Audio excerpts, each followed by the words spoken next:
बिस्मिल्लाहिर्रहमानिर्रहीम। अस्सलामु अलैकुम। उम्मीद है आप सब खैरियत से होंगे। आज हम गुड़ के चावल की रेसिपी आपके साथ शेयर कर रहे हैं। 400 ग्राम चावल को हमने बॉईल कर लिया था।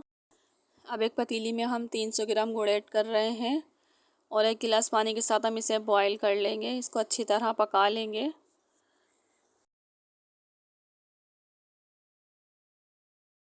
गुड़ को हमने पका लिया है, इसमें कोई गुठली वगैरह बाकी ना रहे, आप देख लीजिए। अब एक कढ़ाई में हमने हाफ़ कप घी लिया है। घी हमारा गर्म हो गया है। अब हम इसमें 4 से 5 इलायची ऐड करेंगे, छोटी इलायची। अब हम इसमें 1 टेबलस्पून भरकर सौंफ ऐड करेंगे। अब हम इसमें खोपरे की गिरी और किशमिश ऐड करेंगे। खोपरे को हमने बारीक काट लिया था। फ्लेम को हम मीडियम रखेंगे। अब हम इन तमाम चीज़ों को जस्ट 1 मिनट पकाएंगे, सिर्फ इसकी खुशबू आने के लिए।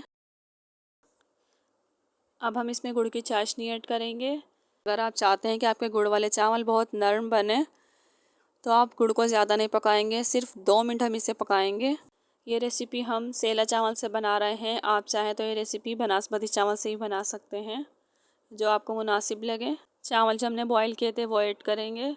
वीडियो पसंद आए तो लाइक करें, शेयर करें। डेली कुकिंग की फैमिली का हिस्सा बनने के लिए चैनल को सब्सक्राइब करें और हमें कमेंट्स में बताएं कि आपको हमारी रेसिपीज़ कैसे लगी। और अगर आप चैनल पर नए हैं तो हमारे चैनल को लाजमी सब्सक्राइब करें और बेल आइकन के बटन को लाजमी प्रेस करें ताकि हमारी हर आने वाली वीडियो आप तक पहुंच सके। बॉयल चावल को हमने अच्छी तरह मिक्स कर लिया है। अब हम इसे 15 मिनट के लिए कवर कर देंगे। 15 मिनट हो गए हैं, चलते हैं अपनी रेसिपी की तरफ।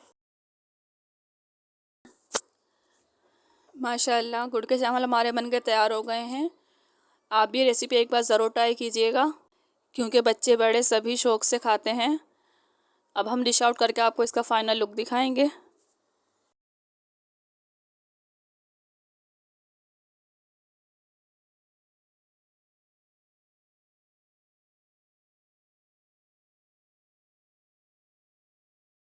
ये हमारे गुड़ के चावल का फ़ाइनल लुक है। आप भी ये रेसिपी एक बार ज़रूर ट्राई कीजिएगा। दुआ में याद रखिएगा। मिलते हैं नेक्स्ट वीडियो में। अल्लाह हाफिज़।